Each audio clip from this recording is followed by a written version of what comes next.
Hi guys, welcome to this week's newsletter. As you can see, I'm standing here on the 18th as your teaser of the week. I also brought Conrad in to give you a bit of feedback on the golf course today. Just on the events, last week obviously the weather terrible, we couldn't have that. This week had gone past, we had the Warwick Wealth IPS competition. Well done to Pietri Cronier winning that on 40 points. Well done to Pietri also for improving his golf. I know a year ago he wanted to stop playing, so Pietri, well done on that. Guys, and then also next week's event, we've got the Captain's Twist.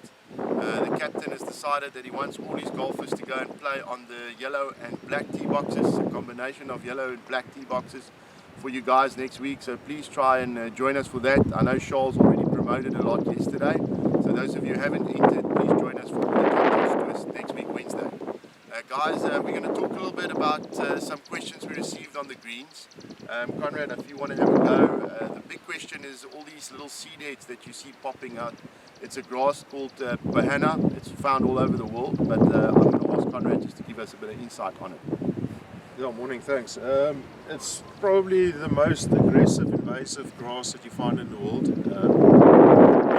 Near bent greens, 5 years after being constructed, you find them there. It's getting invaded by POA, and it's obviously certain times of the year, twice a year, usually in spring and then going into autumn, they produce a lot of seeds. A small plant can produce up to 350 seeds a year. Now, the battle throughout the world, it's not unique to us or to any South African golf course, throughout the world is to try and stop the plant from producing that much seed. We've had a very cool, it's still cool. I mean, we're standing in jackets and we're almost in December. It's not the growing conditions. They love cool weather, it's a cool season grass. In the past, we've controlled it with growth regulators, trying to slow down the growth, less seed production. Very difficult to get the timing right when you do that. There is currently a product that's registered for in America, and it got turf registration in Australia that eradicates the grass. It kills it completely.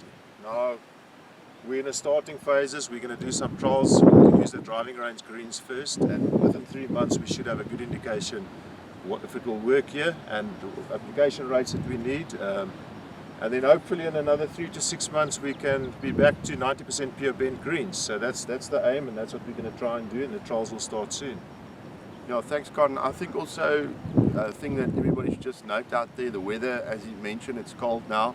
POA grows in this cold weather, and I've looked at the weather forecast for the next month, and it's also, it seems like we're only going to have summer about the 15th of December. So and POA, as you've mentioned, obviously flourishes in this weather. So it's just also something that we need to note. And we haven't had these cool seasons for the last 2 or 3 years since I've been here in this time of the year. So I think that's also that contributes to it. Then just the last thing, Con, I think we want to touch base on is we've had a lot of questions about the tee boxes. What have you done with the tee boxes? What are you busy doing it? Our MLI clearly states that the estate has to eradicate kikuyu, and that's what Conrad has been doing. But I think, Con, if you can just give us a bit of feedback on that. Yeah, we've been spraying kikuyu all over, starting in the winter when I started here. You'll see in the fynbos, we've got great success in the fynbos. There's a lot of dead kikuyu everywhere we sprayed. On the course, obviously we sprayed mainly tee boxes, pitches, some fairways. The recovery process takes a bit longer than I anticipated. We've started seeding the bare patches where there used to be kikuyu, and there's basically dead ground now. So you'll see on the tee boxes as well we're seeding, and we're using a coloured sand to touch up and to sort of make it blend in.